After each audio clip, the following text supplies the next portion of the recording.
예레미야의 성전설교, 이른바 성전설교인데,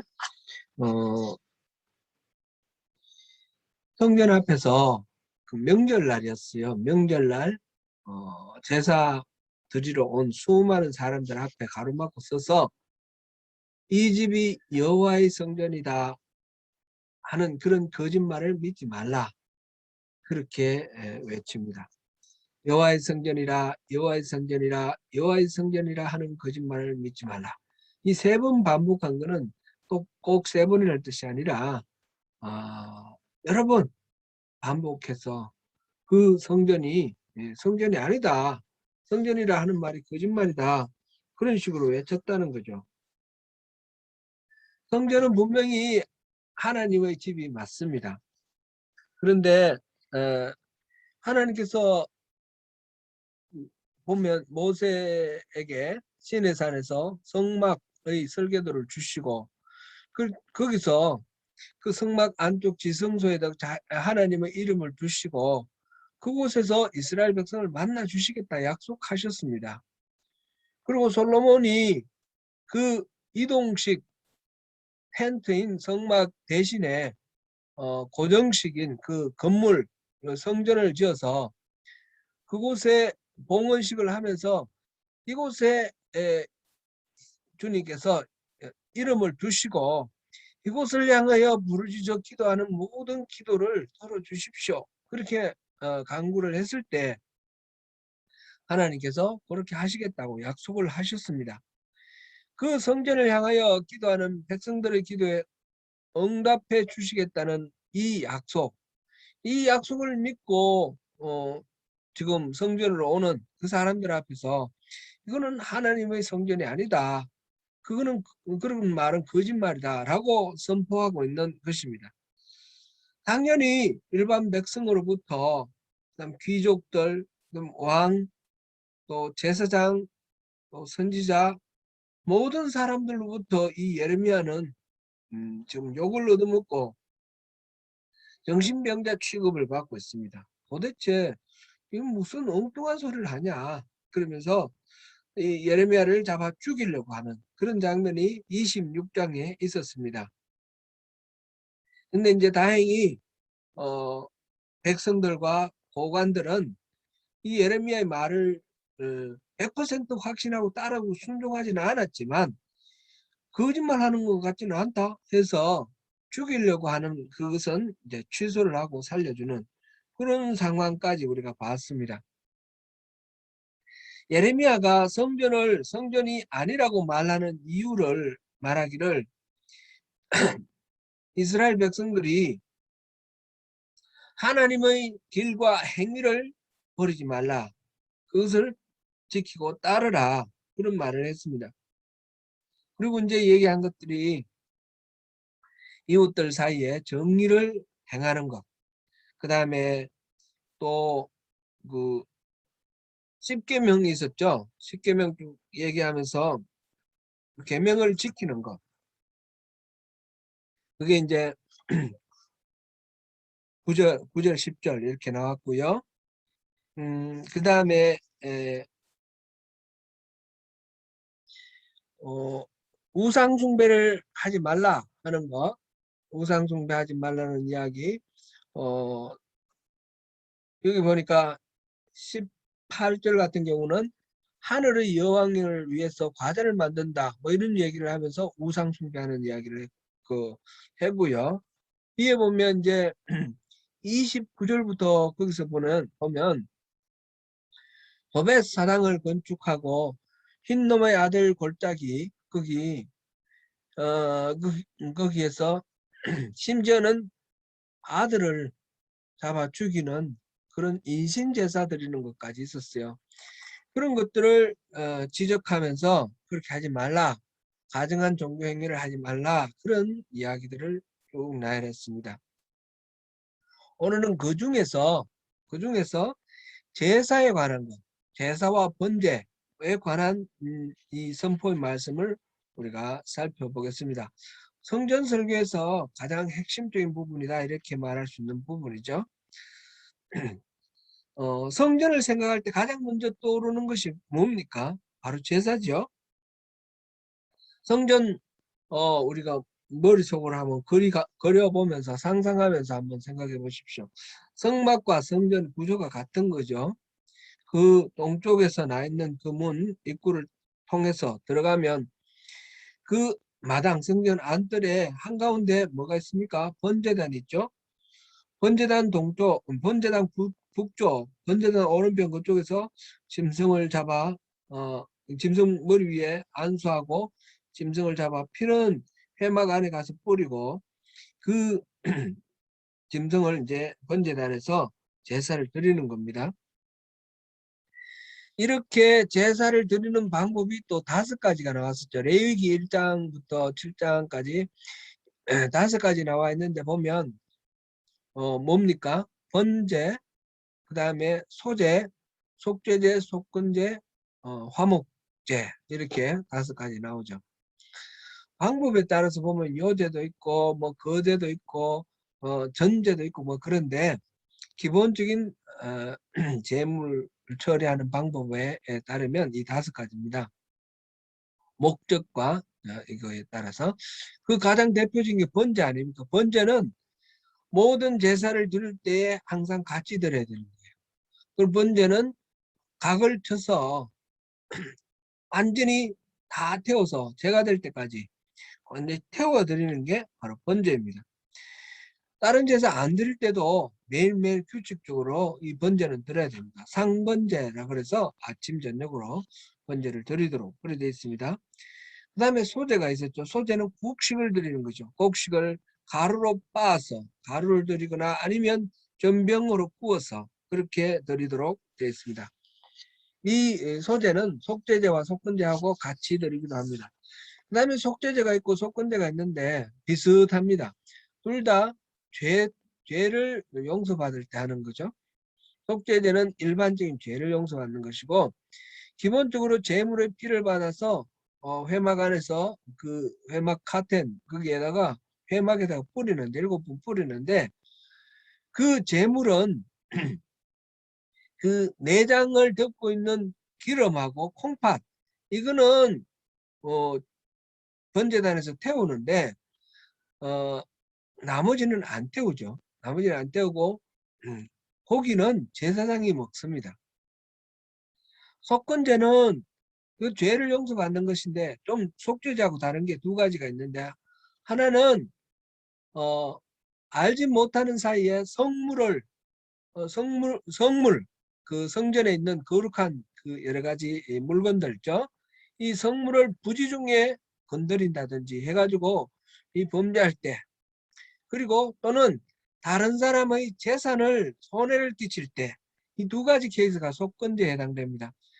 속건제를 드리는 방법은 속죄제와 비슷한데 콩팥과 기름을 번제단 위에서 태우고 그 다음에 고기는 제사장이 먹고 이제 제사장이 먹을 때 또 뭐 이제 거제 요제 그래가지고 이렇게 따로 이렇게 좀 떼어가지고 뭐 넓적다리를 떼어내고 뭐 이런 게 있는데 그런 거는 사소한 거니까 전체적으로 보면 되겠고요.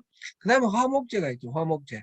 화목제는 기름을 태우고 가슴을 흔드는 요제 또 거제를 통해서 일부만 그러니까 가슴 고기와 넓적다리 이거는 제사장 몫으로 돌리고 나머지는 모두 다 제사를 바치는 사람이 먹습니다.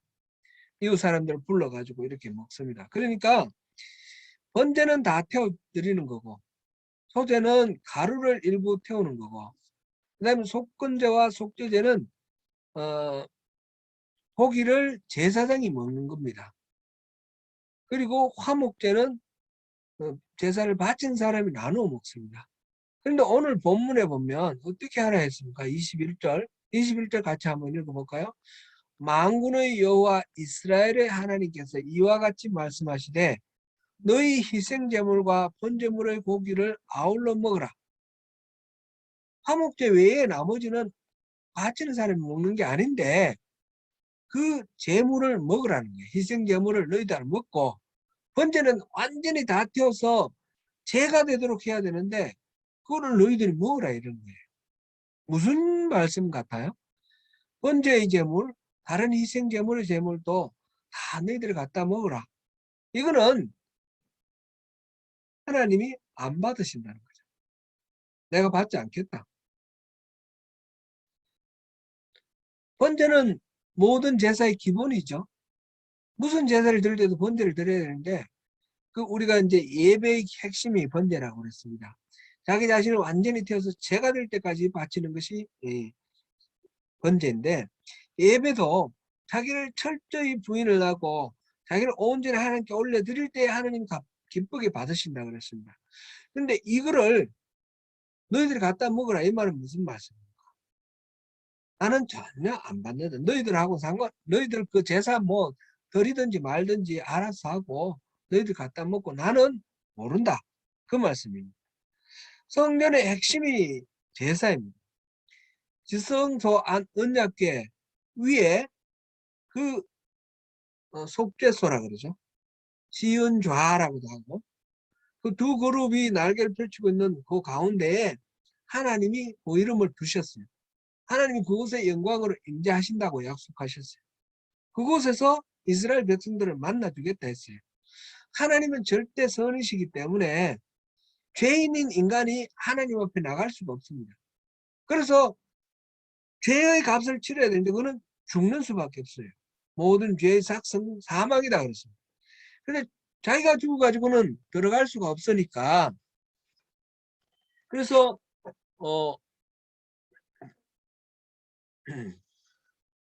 그래서 자기가 안 들어가는 자기가 죽을 수 없으니까 대신 짐승을 잡아 죽이고 그래서 짐승의 피값으로 저희가 하나님을 만나보는 거죠. 이렇게 성전의 핵심은 이 희생 제물을 하나님께 바치는 것을 전제로 해서 하나님과 만나는데 그런데 이 제물, 이 번제를 하나님이 안 받으신다 그러면 하나님과의 만남이 없는 거죠. 그러면 하나님이 사람들 이스라엘 백성들의 그 요청을 거부하시고 안 만나 주신다 그런 뜻일까요? 그건 아니죠. 우리가 이미 앞에서 보았습니다. 2장 13절을 다시 읽어볼까요? 2장 13절 유명한 구절이니까 볼게요. 내 백성이 두 가지 악을 행하였나니 곧 그들의 생수의 거는데는 나를 버린 것과 스스로 웅덩이를 판 것인데 그것은 그물을 가두지 못할 터진 웅덩이라.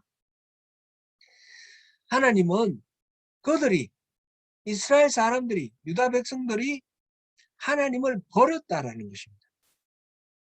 하나님이 지금 번제를 거절하는 것은 하나님이 이스라엘을 싫어해서 거절하시는 것이 아니라 이스라엘이 이미 하나님을 버렸고 하나님의 생각도 안 하고 하나님을 하나님으로 인정도 안 하는 가운데서 제사 갖다 바치는 거 그거는 아무런 의미가 없는 거 아니냐 그런 말씀인 것입니다.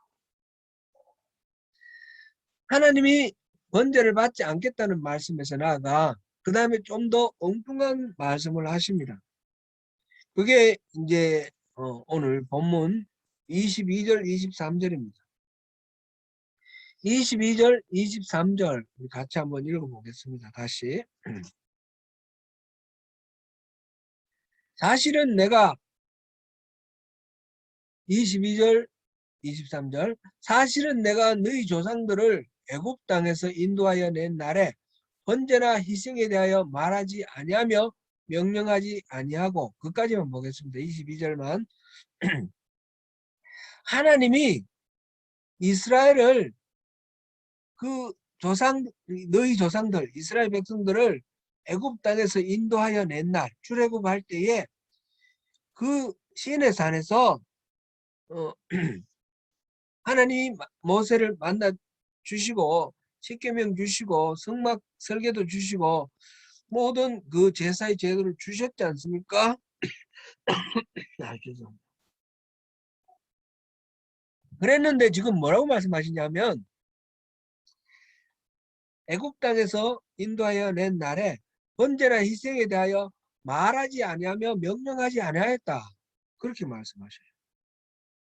하나님이 번제나 희생에 대해서 말하지 아니하시고 명령하지 아니하셨습니까? 그거 아니죠. 출애굽기의 내용도 그렇고 레위기도 그렇고 신명기도 그렇고 분명히 하나님께서 그 제사 제도를 제정하셔서 가르쳐 주셨고 그 가르쳐 주신 대로 사람들이 성막을 만들고 성전을 만들고 제사장을 세우고 그래서 거기에 따라서 하나님 가르쳐 주신 대로 제사를 지내고 있는 거 아닙니까? 그런데 하나님이 그런 말씀을 하시는 겁니다. 번제나 희생에 대하여 말하지 않으며 명령하지 아니하였다. 이 말씀은 우리 글자 그대로 문자 그대로 말씀 안 하셨나? 그러면 그 기록은 뭔가? 이렇게 생각할 건 아니죠. 무슨 뜻인가요? 분명히 말씀하셨는데 말하지 아니하였다는 말은 그 다음에 나오는 말이 중요하다는 뜻입니다. 그 다음 나오는 말 23절 23절 한번 보시겠습니다. 23절 네. 오직 내가 이것을 그들에게 명령하여 이르기를 너희는 내 목소리를 들으라. 그리하면 나는 너희 하나님이 되겠고 너희는 내 백성이 되리라. 너희는 내가 명령한 모든 길로 걸어가라. 그리하면 복을 받으리라 하였으나. 아멘. 지금 이스라엘 사람들과 하나님 사이에 출애굽하고 난 뒤에 시내산 언약을 체결할 때에 그 제사와 번제와 희생 제물보다도 내 목소리를 들으라 하는 것을 중요하게 말씀하셨다는 겁니다. 그러면 하나님의 음성을 듣고 순종을 하면 이스라엘 백성들은 하나님의 백성이 되고 하나님은 이스라엘의 하나님이 되겠다. 그런 관계가 맺어진다라는 것이죠. 사무엘상 15장에서 사무엘 선지자는 사울 왕에게 아말렉을 치라는 하나님의 말씀을 전했습니다. 사울 왕은 군사를 이끌고 가서 아말렉을 쳤습니다. 하나님께서 사무엘을 통해서 말씀하실 때 아말렉은 완전히 진멸하라 그랬습니다. 모든 소유나 어린아이, 가축까지. 그랬는데 나중에 이 사울이 그 전쟁을 끝나고 난 뒤에 노획물을 가지고 옵니다. 아각 왕도 죽이지 않고 데리고 왔고 살찐 짐승, 좋은 양, 좋은 소들을 데리고 옵니다. 사무엘이 왔을 때 소와 양의 소리가 들립니다. 그래서 이게 무슨 소리입니까? 그랬더니 이 사울이 말하기를 나는 하나님의 명령대로 완전히 저들을 진멸했는데 이제 하나님께 제사 드리기 위해서 좋은 양과 소는 남겨놨다. 그렇게 말합니다. 그럴 때에 사무엘이 하는 말이 그게 사무엘상 15장 22절에서 23절 말씀입니다. 여호와께 제사기에 남겨놨다는 것은 의미가 없다는 것입니다. 우리 찾아보겠습니다. 사무엘상 15장 22절에서 23절입니다. 사무엘이 이르되 여호와께서 번제와 다른 제사를 그의 목소리를 청종하는 것보다 더 청종하는 것을 좋아하신 같이 좋아하시겠나이까. 순종이 제사보다 낫고 듣는 것이 수대양의 기름보다 나으니이다. 이는 거역하는 것은 점치는 죄와 같고 완고한 것은 사신 우상에게 절하는 죄와 같음이라. 왕이 여호와의 말씀을 버렸으므로 여호와께서 왕을 버려 왕이 되지 못하게 하셨나이다 하니. 하나님의 말씀을 듣고 순종하지 않으면서 짐승을 잡아 바치는 제사는 아무런 의미가 없다는 것이죠. 그래서 하나님 말씀을 듣고 순종하는 것보다 더 귀한 것은 없습니다. 희생의 제물과 번제물의 고기를 먹으라 하는 오늘 본문의 이 소리는 난 아무 관심 없으니 네 마음대로 하라 하는 말하자면 조롱의 목소리이십니다. 그것은 하나님께서 제사를 드리는 것이 하나님께 제사를 드리는 것이 아니라 너희들이 나한테 불판에 고기 구워주는구나. 그건 의미 없다. 이렇게 말씀하시는 것입니다. 그러니까 출애굽을 당시에 문자 그대로 번제나 희생에 대하여 말하지 아니하고 명령하지 아니하셨다는 그런 뜻은 아닙니다. 말씀에 순종하지 않는 제사는 아무런 의미가 없다. 그런 의미이죠. 제사라는 것은 사람의 정성이 문제가 아닙니다. 하나님의 말씀에 순종하는 것이 핵심입니다. 이스라엘 백성의 존재의는 하나님께 제사를 드리는 데 있는 것이 아니라 하나님의 말씀에 순종하여서 하나님과 그 백성 사이에 관계가 맺어지는 것입니다. 그럴 때에 하나님은 이스라엘의 하나님 되어주시고 하나님은 이스라엘 백성은 하나님의 백성이 되는 것입니다. 여기서 말씀을 순종한다는 말도 우리가 여러 차례 찾아보았듯이 바리새인들처럼 그 문자 그대로 그냥 문자를 지키는 것, 의문을 그대로 따르는 것, 그런 의미가 아니라는 것을 보았죠.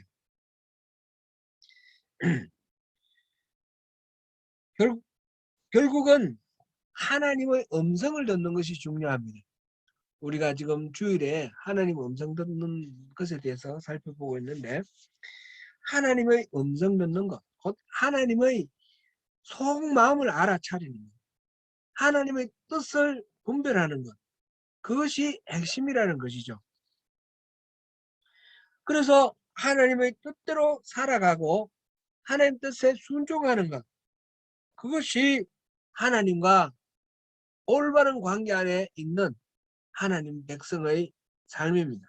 그렇지 않다면 어떤 제사를 드리든 어떤 종교적인 행위를 하든 아무런 의미가 없는 것입니다. 우리가 전에 그런 비유를 생각해 봤죠.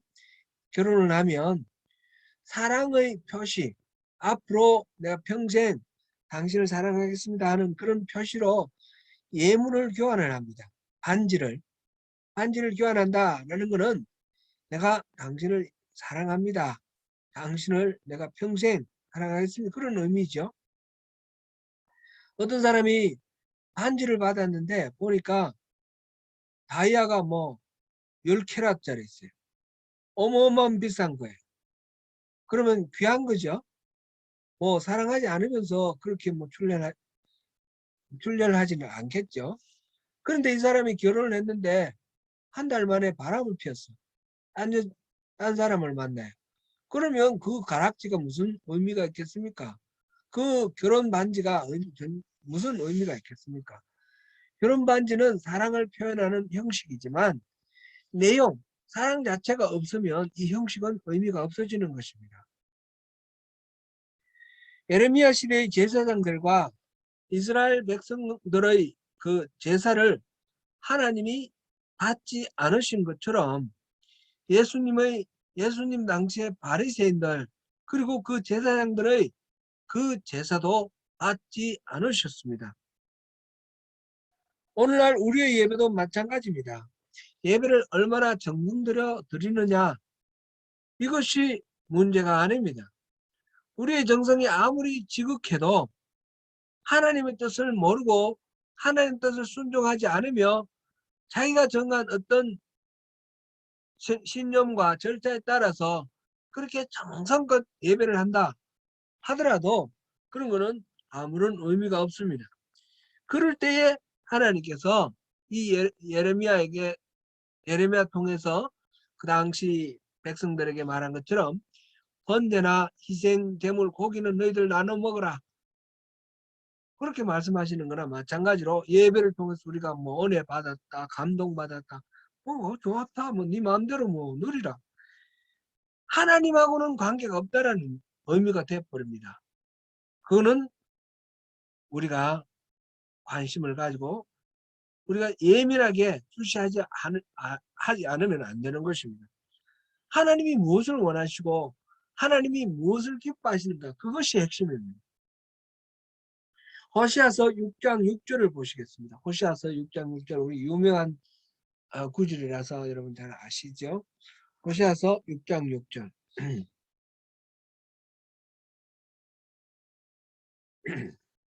호시아서 6장 6절. 나는 인애를 원하고 제사를 원하지 아니하며 번제보다 하나님을 아는 것을 원하노라. 아멘. 하나님은 제사나 번제를 원하는 것보다 인애와 하나님을 아는 것을 원한다고 그랬습니다. 호시아서에서 반복해서 나오는 그런 내용이 바로 이 내용입니다. 하나님 백성이 하나님을 아는 지식이 없어서 망한다고 그랬습니다. 하나님을 아는 것, 지식, 그리고 하나님을 사랑하는 것, 이것이 가장 중요한 것입니다. 인애와 하나님 아는 것이 없으면 아무리 귀한 제물을 바치고 제사를 바치더라도 하나님은 받지 않으시는 것입니다. 번제나 제사는 하나님을 알고 사랑하는 것을 표현하는 행동입니다. 말하자면 사랑이라는 것을 나타내는 형식입니다. 본질은 하나님을 알고 사랑하는 것입니다. 그리고 여기서 인애라는 말 NIV 성경 보니까 mercy라고 번역을 했는데 이웃 사람에게 긍휼을 베푼다, 그런 뜻으로 번역을 했습니다. 그런데 원어는 이 말의 원어는 우리가 잘 아는 단어 헤세드입니다. 헤세드는 원래 하나님의 성품입니다. 하나님의 은혜, 하나님의 사랑, 이 헤세드인데 헤세드를 우리가 듬뿍 받으면 어떻게 됩니까? 우리가 헤세드로 젖어가지고 우리를 통해서 헤세드가 흘러 넘치는 겁니다. 그러면 우리 이웃들에게 하나님의 헤세드가 전달되는 거죠. 그래서 이 인애라고 번역된 이 말은 기본적으로는 하나님의 우리 사랑을 우리가 받아서 하나님을 사랑하는 충성심, 우리 마음속에 하나님을 향한 사랑의 충성심, 그게 헤세드가 되고요. 그렇게 흘러넘치는 하나님 사랑이 이웃에게 전달되는 긍휼, 자비, 이것도 헤세드가 되는 것입니다. 말하자면 원래는 하나님에 대한 사랑이지만 하나님에 대한 사랑은 이웃 사랑을 통해서 표현하는 것 아닙니까? 우리가 마태복음 25장을 통해서 여러 번 받는 것이죠. 그래서 인애와 하나님을 아는 것, 이것이 번제와 제사보다 낫다고 그랬습니다. 하나님을 사랑하는 것과 하나님을 아는 것, 이것이 제사 지내는 것보다 낫다는 의미입니다. 근본적으로. 그리고 2차적으로 나아가서 이웃을 사랑하고 하나님의 뜻을 잘 분별하는 것, 이것이 하나님께 예배 잘 드리는 것보다 훨씬 낫다라는 거죠. 나는 훨씬 낫다, 그 정도 비교가 아니라 그게 본질이라는 거죠. 그게 아니면 제사가 의미가 없다는 그런 의미입니다. 그러므로 신앙은 관념이 아니라 삶이라는 것을 우리가 기억해야 됩니다. 예레미야의 성전설교의 역사적 배경에 대해서 지난번에 우리가 살펴봤는데 다시 한번 잠깐 살펴보겠습니다. 지금 예레미야가 하나님의 또 부르심을 받았는데 아마 부르심을 받을 때는 30살 정도 됐을 겁니다. 에스겔이 부르심을 받는데 그때가 30살입니다. 에스겔 1장 1절에 보면 30살에 그 부르심을 받는 게 나오는데 에스겔도 제사장입니다. 제사장으로서 선지자의 그 사명을 받았고 예레미야도 제사장의 자녀니까 제사장이 될 사람입니다. 그런데 이 사람이 선지자로 부름받았습니다. 나는 아직 어립니다. 그렇게 해서 더 어릴 때 아니냐 그런 생각 그렇게 추측하기도 하는데 대충 늦어도 30살 한 그 정도로 이렇게 생각하면 되겠는데요. 이 30살이 어,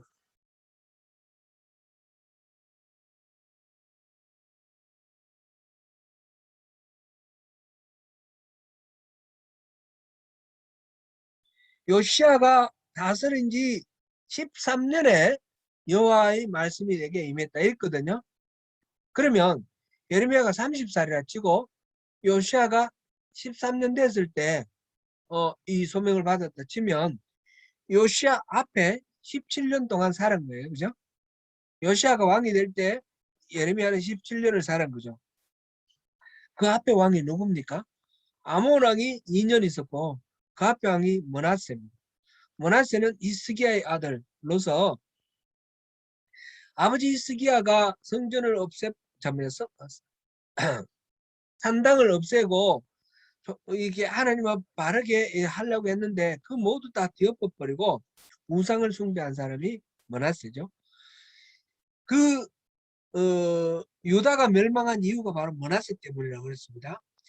므낫세에 대해서는 열왕기 21장에 쭉 나오는데 완전 엉망진창으로 만들었습니다. 바알을 위한 제단을 쌓았고 아세라 상을 만들어서 성전 안에 두었습니다. 하늘의 1월 성신을 섬기는 그런 제단을 성전 안에다가 두었습니다. 그리고 점쟁이 박수무당을 성전을 불러들였고요. 그 다음에 또 보면 남창이 있어요. 나중에 요시야가 종교개혁할 때 보면 남창을 쫓아내는 게 나오는데 그 성매매하는 남자들이죠. 성전 안에 남창을 수용을 했어요. 그러니까 성전이 뭐가 된 거는 됩니까? 너무너무 타락하고 엉망진창이 된 거죠. 열왕기에는 나와 있지 않는데 역대하 33장에 보면 이 므낫세가 아시리아의 포로로 끌려갑니다. 그래서 포로로 끌려가서 회개를 하고 돌이켜서 하나님께 용서를 구하니까 하나님이 므낫세를 멸망시키지 않고 살려줬어요. 그래서 므낫세가 돌아와서 회개를 하고 성전에 있는 우상들을 없앴다 이렇게 나오는데 그 다음에 아몬 왕이 다시 없앤 거 다 새로 만들어 놨어요. 요시야가 왕이 됐을 때 이때는 완전히 엉망진창인 거예요. 그런데 요시야가 8살에 왕이 되었잖아요. 8살에 왕이 됐으니까 아직 잘 모르고 조금 커서 나중에 요시야 왕이 정신 차리고 종교개혁을 하고 어떻게 종교개혁을 하려고 그래도 어쩔 줄 몰라가지고 있을 때에 그럴 때에 이 성전을 수리하다가 성전 안에서 성경을 발견하고 그래서 그 성경에 따라서 또 종교개혁을 했다 이런 이야기가 나오는데 말하자면 이 예레미야가 하나님으로부터 부르심을 받고 그 다음에 열심히 하나님 말씀을 전했죠. 북쪽에서 뭐 사구나무 가지가 보이고 북쪽에서 기울어진 그 가마솥이 보이고 이런 걸 통해서 그거를 선포를 했을 때는 요시야 왕 때예요. 요시야 왕 때 이런 선포를 하면서 계속해서 종교 개혁이 이루어졌습니다. 성전 설교가 이루어진 때는 언제였습니까? 여호야김이 다스리기 시작한 해라고 그랬습니다. 26장에 그 말이 나왔죠. 요시야 때 종교 개혁을 계속 했지만 그럼에도 불구하고 지금 요시야 왕이 죽고 난 뒤에 여호야김이 왕이 되었는데 그때의 예레미야가 성전 앞에 서서 이것은 하나님의 여호와의 성전이라는 말을 거짓말이다. 믿지 말아라고 말하고 있는 거예요. 요시야 왕 때 종교개혁을 해서 깨끗해졌으니까 이제 다 됐는 거 아니냐 이렇게 생각할 수도 있겠죠. 겉으로는 회복이 되어 있는데 내용은 회복이 안 돼 있다는 것입니다.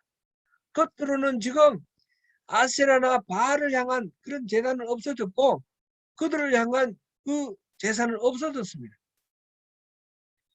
지금 성전 안에 있던 그 남창들 다 쫓아냈고 그 박수, 무당, 점쟁이들 다 쫓아냈습니다.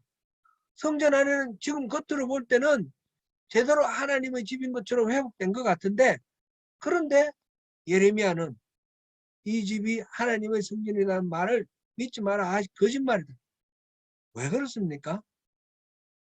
형식은 돌아왔는데 내용이 아직 안 돌아왔습니다.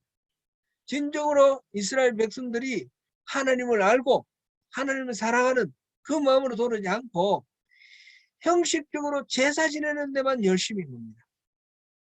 지금 아직까지도 우상 숭배는 남아 있습니다. 거리에서 사람들이 그 하늘에 있는 별신을 섬기는 그런 과자를 만들어 하늘의 여왕, 이게 이제 17장 18절 그랬지 않습니까?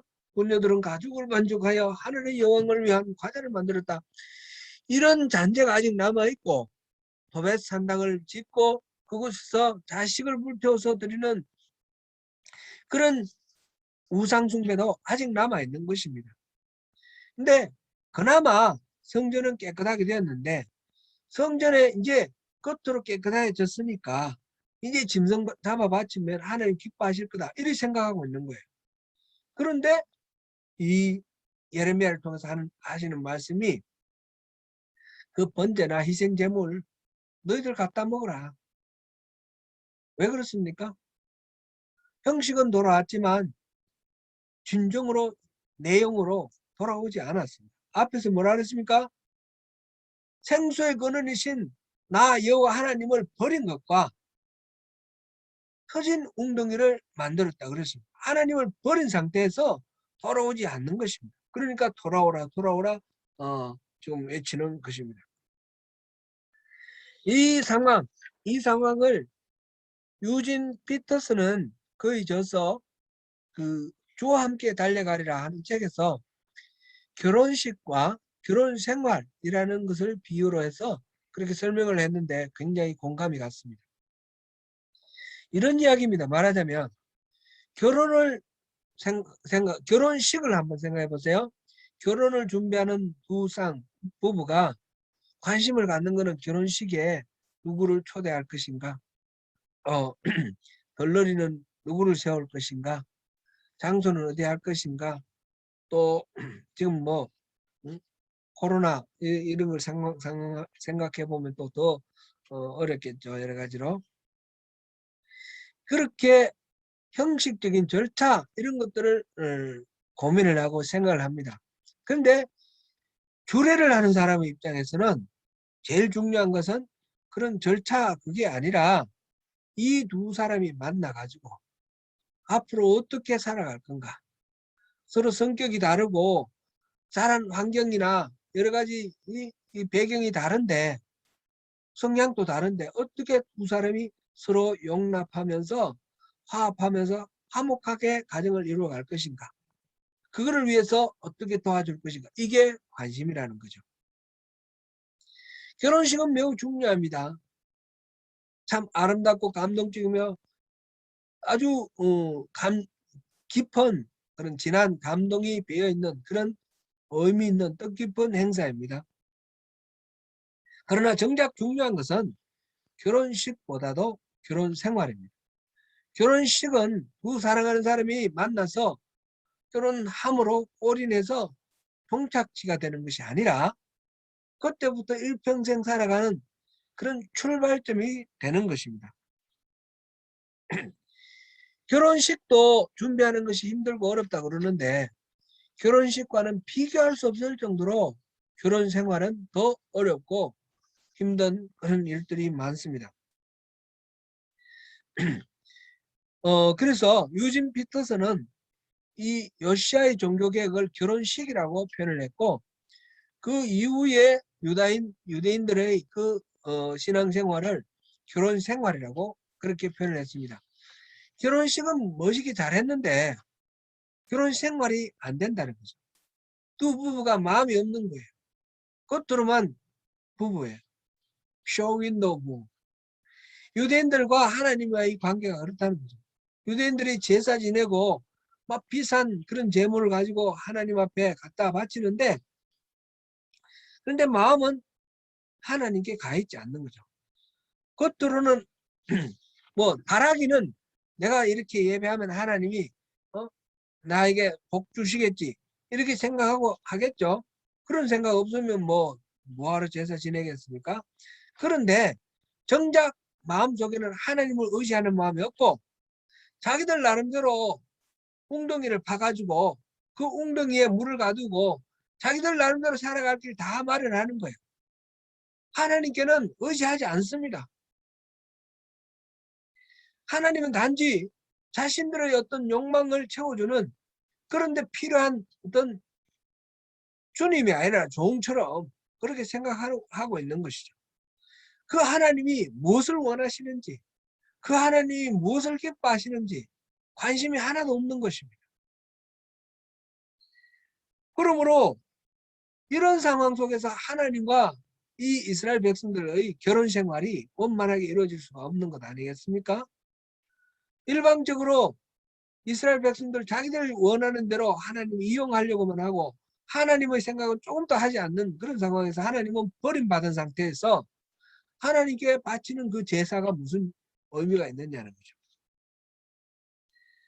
그러므로 우리는 여기서 중요한 진리를 우리가 발견하고 그것을 꼭 붙들어야 됩니다. 사실은 제가 계속해서 이것을 설교로 말씀드리고 성경 공부를 통해서도 말씀드리고 강조했던 부분입니다. 가장 중요한 것은 우리가 종교적으로 잘 정리된 어떤 의식을 치러내는 것이 중요한 것이 아니라 하나님과의 실질적인 친밀한 관계를 맺는 것, 하나님을 잘 알고 하나님 사랑하면서 하나님 속을 알고, 그래서 하나님하고 우리가 온전히 하나가 되는 것, 그 친밀한 사랑의 교제 관계를 이루는 것, 이게 신앙의 핵심인 것입니다. 그게 없으면 우리가 아무리 열심히 신앙생활을 하나님은 나는 모른다, 그렇게 말씀하시는 것입니다. 그래서 우리가 예배를 하고, 그래서 우리가 성경을 읽고, 그래서 우리가 기도를 하는 것입니다. 예배 자체가 목표가 아니고 성경 읽기가 목표가 아니고 기도가 목적이 아닙니다. 이 모든 것들은 하나의 과정이고 수단이고 통로입니다. 하나님을 더 잘 알고 하나님을 향한 우리의 사랑을 더 잘 표현하기 위해서 예배하고 성경 읽고 기도하는 것입니다.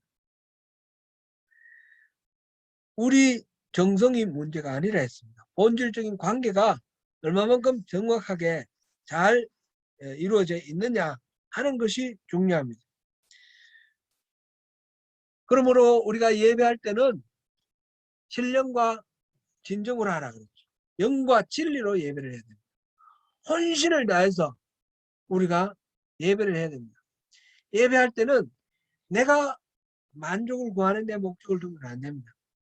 내가 온전히 하나님께 드려지는 것, 번제처럼 온전히 나 자신을 하나님 앞에 올려드리고 하나님이 나를 받으셔서 하나님이 원하시는 대로 나를 빚으시는, 그래서 절대적인 주권은 하나님께 있고 나는 온전히 하나님 주시는 그 은혜를 받아서 하나님께 반응하는 그런 신앙, 철저히 나 중심의 사고를 버리고 자기를 부인하고 하나님 중심으로 하나님 뜻에 맞춰 나아가는 것이, 그렇게 말하자면 조정하는 것이 예배입니다.